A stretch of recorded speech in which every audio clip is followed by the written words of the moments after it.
Welcome back to From My Living Room to Yours. When I was first figuring out how to answer the call to the priesthood, I had several steps to make my way through. And at the time, I had about 7 close friends who were standing by my side every step of the way, encouraging me and doing everything they could to support me, even though they didn't really understand what I was up to. So one day we found ourselves in the very front pew of St. Mark's Cathedral in Seattle.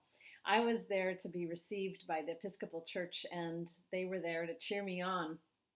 Since none of them were Episcopalians and most of them weren't really church-going folks, they didn't really know what to expect.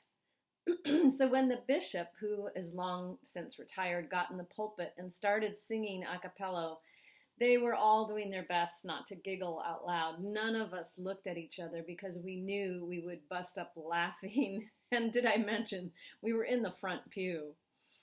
Not only was the bishop singing, he was singing what's considered a completely secular song. He was singing John Lennon's Imagine All the People. But the worst part is that he's not a good singer in any shape or form. And he didn't just stop at a line or two. He sang a lot of that song. After the ceremony, the first thing my friends said to me wasn't, "Congratulations." Instead, they simply said, "Never do that."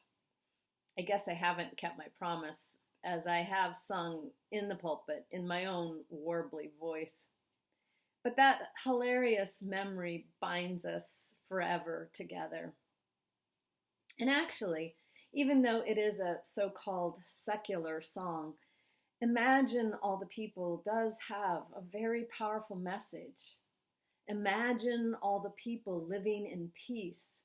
I hope someday you'll join us and the world will be as one.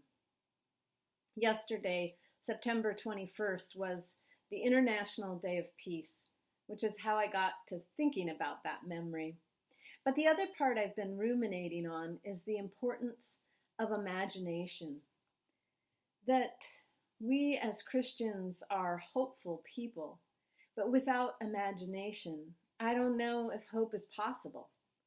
Every great discovery, every advance in science, every inspirational song, story, or novel started in someone's imagination.